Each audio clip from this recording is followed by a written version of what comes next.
शुरू करें। सभी पत्रकार बंधुओं को नमस्कार। आज इस पत्रकार वार्ता के माध्यम से मैं पूरे देश को यह बताना चाहता हूं कि इन्फोर्समेंट डायरेक्टरेट यानी कि ईडी कैसे इन्फोर्सिंग डिक्टेटरशिप बन गया है, कैसे तानाशाही पूर्ण रवैया अपनाए हुए है, इसका एक एक करके आपके सामने आज खुलासा करूंगा। ईडी जो देश की सबसे ताकतवर जांच एजेंसी के रूप में आप सबके सामने प्रस्तुत की जाती है, वो किस तरह से जांच करती है, किस तरह से लोगों को प्रताड़ित करती है, किस तरह से उनके परिवारों को प्रताड़ित करती है, और तो और जिसके कारण आज मैं ये पीसी कर रहा हूं। एक व्यक्ति को कहा गया, तेरी बेटी कॉलेज कैसे जाएगी हम देखेंगे। बेटी को धमकी, पत्नी को धमकी, बूढ़े मां बाप को धमकी, मारना पीटना प्रताड़ित करना, और उसके बाद जबरन बयान लेना। यह मैं नहीं कह रहा हूं, यह न्यायालय के सामने उन लोगों के बयान है जिनसे जबरन मारपीट करके उनके परिवारों को धमकी देकर उनसे बयान लिया गया। और मैं एक एक करके नाम पढ़ रहा हूं। यह पहला नाम है चंदन रेड्डी का। यह चंदन रेड्डी हाई कोर्ट में पिटीशन करते हैं, माननीय उच्च न्यायालय में याचिका दाखिल करके ये बताते हैं कि ईडी ने इनको मारा, इनको पीटा, इनके परिवार को धमकी दी और कहा जैसा हम कहते हैं वैसा लिख, वरना तेरे परिवार का वो अंजाम करेंगे तो कहीं मुंह दिखाने लायक नहीं रहेगा। ये सारी बातें इसने लिखी। और इतना ही नहीं, इस चंदन रेड्डी को इतना पीटा गया, इतना मारा गया, इतना मारा गया कि इसके दोनों कान के पर्दे फट गए। दोनों कान के पर्दे फट गए। मार मार के, प्रताड़ित करके ईडी का जो हिटलर शाही का गैस चैंबर है, मैं कहूंगा, वहां पर 3rd डिग्री टॉर्चर इस व्यक्ति को देकर जबरन इससे साइन कराया गया। और उसके बाद जब यह व्यक्ति कोर्ट में जाता है तो अपने सारे दुखड़े माननीय न्यायालय के सामने इसने बयान किए। कैसे इसका बयान लिया गया ईडी में, कैसे इसका बयान लिया गया ईडी के अंदर। और ये इस व्यक्ति की डॉक्टरी जांच है, जो डॉक्टरी जांच की कॉपी मैं अभी आपको दूंगा। ये दोनों डॉक्टरी जांच ये कहती है कि चंदन रेड्डी को मार मार के उसके कान के पर्दे फाड़ दिए गए, उसको सुनाई नहीं दे रहा है। ये डॉक्टरी की जांच आपको देता हूं। ऐसे कर रही ईडी इन्वेस्टिगेशन। पहला आदमी चंदन रेड्डी, दूसरा अरुण पिल्लई। अरुण पिल्लई वो शख्स है जिसकी पत्नी को, बेटी को, परिवार को धमकाया गया, डराया गया। ईडी ने बयान लिया और बयान लेने के बाद यह शख्स कहता है, न्यायालय में लिखकर देता है, माननीय न्यायालय के सामने कहता है, मुझसे जबरन झूठा बयान ईडी ने लिया, मुझसे जबरन झूठा बयान ईडी ने लिया। अरुण पिल्लई। तीसरा व्यक्ति समीर महेंद्रू। समीर महेंद्रू, इसकी पत्नी को बुलाकर गिरफ्तार करके रखा गया, धमकाया गया, डराया गया, परिवार को प्रताड़ित किया गया। झूठा और जबरन बयान ईडी के द्वारा लिया गया। ईडी ने झूठा और जबरन बयान समीर महेंद्रू से लिया और इसने किसी और के सामने नहीं, माननीय न्यायालय के सामने, माननीय न्यायालय के सामने समीर महेंद्रू ने लिख कर दिया कि जज साहब, हमसे तो जबरन झूठा बयान लिया गया। समीर महेंद्रू। तीसरा नाम चौथा नाम भूषण बेलगावी। भूषण बेलगावी, इस व्यक्ति से भी ईडी ने प्रताड़ित करके झूठा जबरन बयान लिया और इसने किसी और को नहीं, जज साहब को जाके कहा, न्यायाधीश महोदय, माननीय न्यायालय, हमारी रक्षा कीजिए, हमसे ईडी ने झूठा जबरन गलत बयान लिया। पांचवा नाम मनास्वामी प्रभु ने, इससे भी ईडी ने जबरन झूठा जबरदस्ती का बयान लिया और बाद में इसने भी न्यायालय को लिख के दिया, किसी और को नहीं, ध्यान दीजिएगा मेरी बात को, माननीय न्यायालय को लिख कर दिया कि न्यायाधीश महोदय, जज साहब, मुझसे ईडी वालों ने जबरन झूठा जबरदस्ती प्रताड़ित करके बयान लिया। छठवां नाम राघव रेड्डी, ये राघव रेड्डी छठवां नाम, राघव रेड्डी, इसने न्यायालय के सामने जाकर कहा कि न्यायाधीश महोदय, हमको तो दबाव बनाया जा रहा है राजनीतिक नेताओं के नाम लेने के लिए, हम पर दबाव बनाया जा रहा है राजनीतिक नेताओं के नाम लेने के लिए। मैं पूछना चाहता हूं, किसके इशारे पर ईडी काम कर रही है, किसके दबाव पर ईडी काम कर रही है, किसके डायरेक्शन पर ईडी काम कर रही है? क्योंकि एक बहुत चौंकाने वाली बात इनके हाई कोर्ट के पिटीशन में लिखी हुई है, चंदन रेड्डी के। क्या कह रहे हैं ये? कह रहे साहब, ईडी के अधिकारियों ने तो मारा पीटा, कान के पर्दे फट गए, वहां कुछ ऐसे भी लोग थे जिन्होंने हमको मारा पीटा, जिनको जो ईडी के ऑफिशियल्स भी नहीं थे, ऐसे लोग थे जो ईडी के अधिकारी नहीं थे, उन्होंने भी हमारे साथ मारपीट की। कौन से लोग हैं? किस पार्टी के गुंडे ईडी के दफ्तर में जाके लोगों के साथ मारपीट कर रहे हैं? कौन से लोग हैं जो ईडी के दफ्तर में जाते हैं, पूछताछ करते हैं, मारपीट करते हैं और जबरन बयान लिखवाते हैं?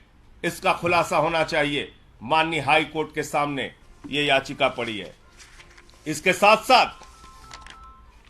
मनीष सिसोदिया जी के पीएस रिंकू, आप जानते हैं कानून में नियम है, किसी को भी बुलाओ, नोटिस दो, पूछताछ करो, कैमरे में पूछताछ करो और सारी जानकारी ऑन पेपर रखो। ईडी हवाई डिपार्टमेंट हो गया है, फोन करता है, बुलाता, आजा, बैठ इतने घंटे, जा घर जा, फिर आजा, बैठ सुबह से शाम तक, फिर घर जा। आप गुंडागर्दी करके, धमका के, डरा के, कान के पर्दे फाड़ के, तेरी बेटी कॉलेज कैसे जाएगी, इस तरह का बयान देके जांच कर रहे हो? इस तरह का बयान देके जांच कर रहे हो? मैं देश के प्रधानमंत्री से पूछना चाहता हूं, आपने बेटी बचाओ बेटी पढ़ाओ का नारा दिया है, बेटियों के नाम पर धमकी दी जाएगी तो कोई आदमी तो अपने प्राण भी दे सकता है, कागज पे दस्तखत करना तो बहुत दूर की बात है। लड़ना है तो सामने सामने लड़ो, कायरों की तरह बेटी का, पत्नी का, परिवार का सहारा लेके मत लड़ो, सामने सामने लड़ो, जो भी लड़ाई करनी है सामने सामने करो। और आपको याद होगा, देश की पार्लियामेंट में, देश की संसद में मैंने ये सारे विषय सिलसिलेवार करके एक एक मुद्दा उठाया था ईडी के संबंध में और कहा था कि पिछले 8 वर्षों में 3000 छापेमारी ईडी ने की है और मात्र 0.5% ईडी का कन्विक्शन रेट है। और यह कहने पर मुझे प्रिविलेज का नोटिस मिला, बहुत अच्छी बात है। देश की संसद में अब मुझे ये सारे मामले उठाने का अवसर मिल गया। मैं विशेषाधिकार समिति के सामने इन ईडी के अधिकारियों को बुलाने के लिए आज ही ये सारे कागजात प्रस्तुत करूंगा कि ईडी के इन सारे अधिकारियों को बुलाया जाए। विशेषाधिकार, संसद की विशेषाधिकार समिति के सामने मैंने जो मामला पार्लियामेंट में उठाया था, उन आरोपों को ये सारे कागजात 100%, मैं तो कहूंगा 100% से ज्यादा सिद्ध करते हैं कि ईडी राजनीतिक दबाव में जबरन झूठा मामला बनाती है, सरकारों को बदनाम करती है, सरकारों के ऊपर झूठे आरोप लगाती है। शराब घोटाला जैसी कोई चीज, उसका कोई सिर पांव है ही नहीं। जिन लोगों के जबरन बयान लेकर ईडी ने ये सारे मामले बनाए हैं, वो तो न्यायालय के सामने जाकर कह रहे हैं, हुजूर हमें तो मारा जा रहा है, हमारे तो कान के पर्दे फाड़ दिए जा रहे हैं, हमारे परिवार पे दबाव बनाया जा रहा है, हम पे दबाव बनाया जा रहा है और झूठे बयान लिए जा रहे हैं।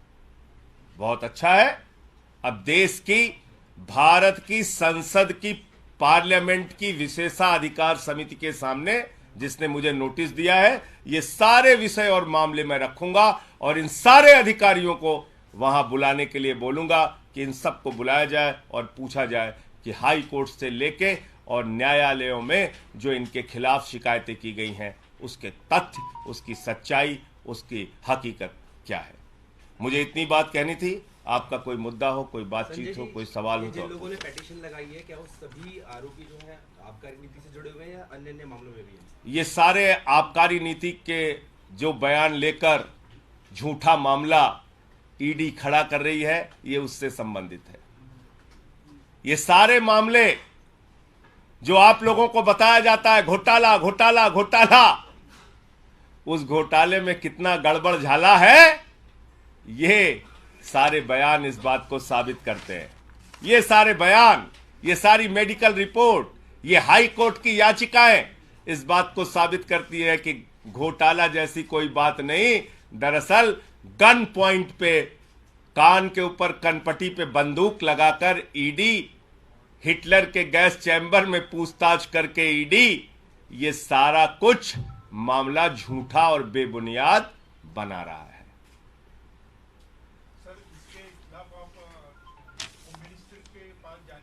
मुझे तो खुद विशेषाधिकार समिति का नोटिस ईडी के मामले में ही मिला है ना। मुझसे तो भारत की संसद ने पूछा है कि भैया बताओ ईडी कैसे गलत काम करती है, तो ये सारे मामले में विशेषाधिकार समिति के सामने रखूंगा, पार्लियामेंट में रखूं। पार्लियामेंट तो सुप्रीम कोर्ट से भी बड़ी है। अब इन अधिकारियों को वहां बुलाया जाए और इनसे पूछा जाए कि कान के पर्दे कैसे फाड़ रहे हैं, कैसे कह रहे हैं कि तेरी बेटी कॉलेज नहीं जाने पाएगी। ये बोल सकता है कोई ईडी का दफ्तर, कोई ऑफिसर, कोई अधिकारी? ईडी के दफ्तर में कैसे बिना नोटिस के किसी को बुलाया जाता है? ईडी के दफ्तर में कैसे ईडी के अधिकारियों के बगैर कोई व्यक्ति पहुंच के मारपीट कर रहा है? ये छोटे आरोप है क्या?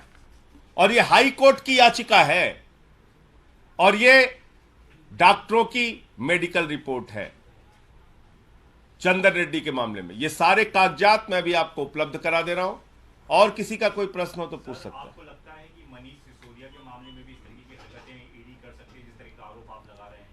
भैया ये आबकारी से जुड़ा ये मामला है। मनीष सिसोदिया के साथ भी ऐसा कुछ उन पर भी दबाव बनाया जा सकता है, किसी का नाम लेने के लिए। देखिए सबके ऊपर अरे भाई मैंने तो आपको बताया ना, कान के पर्दे फाड़ रहे हैं, मार रहे हैं, पीट रहे हैं, 3rd डिग्री टार्चर दे रहे हैं, तो मनीष सिसोदिया को भी ऐसे टार्चर कर सकते हैं, बाकी लोगों को भी ऐसे टार्चर कर सकते हैं, मार पीट सकते हैं, क्यों नहीं कर सकते? संजय जी दबाव क्या सबके साथ कर रहे हैं, दबाव बनाया जा रहा है। मैं फिर से दोहरा दे रहा हूं आपको सुनना। मनीष सिसोदिया का नाम लेने के लिए भी दबाव बनाया गया और ये जितने आरोपी हैं जिन्होंने ये इसमें साफ साफ लिखा हुआ है इस चंदन रेड्डी की याचिका में कि मेरे ऊपर मारपीट करके, कान का पर्दा फाड़ के, परिवार को धमकी देकर ऐसे कागजात पे दस्तखत कराए गए, ऐसे कागजात पे हस्ताक्षर कराए गए जिनके बारे में मुझे कोई जानकारी नहीं। राघव रेड्डी ने कहा है कि मुझसे राजनीतिक नेताओं का नाम लेने का दबाव बनाया जा रहा है। राजनीतिक नेता कौन है सारे लोग जानते हैं। संजय जी सवाल ये है कि जिस तरीके से भाजपा के कुछ नेता मुख्यमंत्री का नाम ले रहे हैं, तो क्या आपको शंका है कि मनीष सिसोदिया पर भी ऐसा दबाव बनाया जाएगा मुख्यमंत्री का नाम लेने के लिए? देखिए ये प्रमाण इस बात को कहते हैं कि ईडी की पूरी इन्वेस्टिगेशन, ईडी की पूरी जांच कूड़ेदान में डाल देनी चाहिए। ये सारे आरोप, ये सारे कागजात न्यायालय के सामने इनके द्वारा दिया गया आवेदन, इनकी याचिकाएं चिल्ला चिल्ला के ये कह रही हैं कि ईडी झूठा, फर्जी, बेबुनियाद मुकदमा दिल्ली सरकार को बदनाम करने के लिए, केजरीवाल जी को और आम आदमी पार्टी को बदनाम करने के लिए बना रही है। ये सारे कागजात चिल्ला चिल्ला के कह रहे हैं।